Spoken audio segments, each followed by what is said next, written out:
Bismillahirrahmanirrahim. Assalamualaikum warahmatullahi wabarakatuh. Alhamdulillah, tsumma alhamdulillah, wassalatu wassalamu ala rasulillah wa ala alihi wa sahbihi wa wala, wala hawla wala quwata illa billah, amma ba'd. Alhamdulillah, bagaimana kabarnya Bapak Ibu semua, member Magnet Rezeki yang luar biasa. Semoga Anda semua semakin diberkahi oleh Allah, semakin dicintai oleh Allah, semakin dekat dengan Allah Subhanahu wa Ta'ala, dan rezeki Anda semakin berkah, berlimpah, kaya di dunia, dan bahagia insyaAllah di akhirat. Amin ya Rabbal Alamin. Pada kesempatan kali ini saya ingin menyampaikan materi tentang rezeki on time, ya, rezeki on time. Seperti biasa Bapak Ibu, saya ingin mengingatkan bahwa materi ini sudah sampai di ke-41, ya. Jadi kalau Anda baru saja mendengarkan audio ini, alangkah baiknya Anda mendengarkan materi-materi yang sebelumnya, karena materi Magnet Rezeki adalah bangunan yang saling susun menyusun, ya. Kalau Anda mulainya dari yang ke-41 ini, mungkin ada beberapa potongan-potongan materi yang Anda belum memahaminya, ya. Oke, Bapak Ibu, on time, ya, sebuah kalimat yang sangat-sangat disenangi oleh orang-orang yang berjanji, ya. Ketika misalnya kita berjanji kepada bos kita, ya, janjian jam 9, kemudian kita datang jam 9 kurang 5, ya, maka bos kita sebagai orang yang berjanji, mengambil janji kita, itu senang sekali karena kita 5 menit sebelum waktunya kita sudah standby, sehingga akhirnya bisa on time, ya. Nah, begitu juga Allah Subhanahu wa Ta'ala. Allah Subhanahu wa Ta'ala sebagai zat yang Maha Mulia, yang menciptakan kita semua, yang memelihara kita semua, tentunya juga menyenangi kalau seandainya kitanya on time. Nah, on time di sini dalam hal apa Bapak Ibu? Dalam hal seperti ini, ya.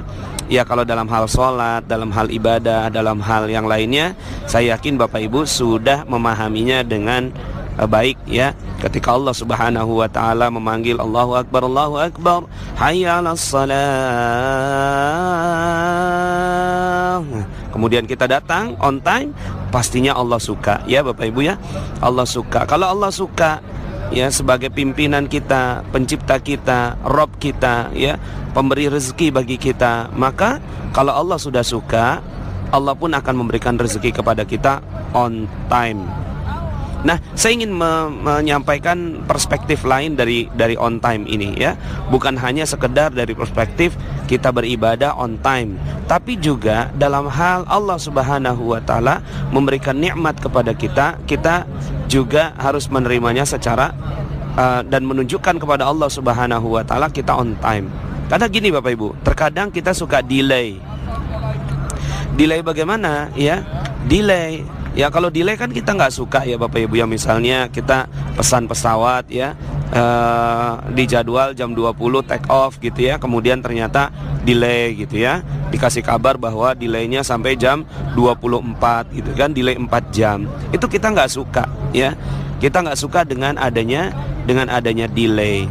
Nah, tapi Bapak Ibu, ternyata terhadap nikmat-nikmat yang Allah Subhanahu wa Ta'ala berikan kepada kita, kita sering delay Bapak Ibu, ya. Kita sering delay mengucapkan kalimat hamdalah, alhamdulillah, ya. Kita sering delay mengucapkan kalimat alhamdulillah ini. Misalnya begini Bapak Ibu, ya, Anda pernah dapat nggak kisah seperti ini? Atau mungkin Anda juga mengalaminya gitu, ya. Suatu saat ketika seorang karyawan dipecat dari perusahaan, ya, dipecat dari perusahaan, kamu dipecat, ya. Kemudian apa yang terjadi? Yang terjadi, karyawan itu begitu gundah, gelisah, kemudian khawatir, dan akhirnya, ya, menyesal, rendah diri, dan seterusnya. Perasaan-perasaan yang gak bagus masuk di dalam dirinya. Kemudian dia menyandang status sebagai pengangguran. Lalu kemudian, ya, boro-boro dia mengucapkan kalimat hamdalah Bapak Ibu, ya. Mungkin yang terucap pada saat itu adalah hal-hal yang gak bagus terhadap perusahaan, ngomongin perusahaan di luar, kemudian ngomongin bos dan seterusnya. Tapi kemudian misalnya gitu, ya, karyawan ini ternyata tiba-tiba di 2 tahun kemudian beliau mendapatkan rezeki yang luar biasa, ya. Usahanya maju, kemudian dia dapatkan dapatkan usaha yang bagus, dia berwirausaha, sampai kemudian akhirnya dia bilang gini ketika dia bercerita gitu ya, dia bercerita kepada orang bahwa alhamdulillah dulu saya dipecat, ya, alhamdulillah dulu saya dipecat. Seandainya saya nggak dipecat, saya nggak mungkin bisa ketemu dengan bisnis yang bagus ini gitu ya. Nah, akhirnya dia mengucapkan kalimat hamdalah, alhamdulillah, itu di 2 tahun setelah kejadian.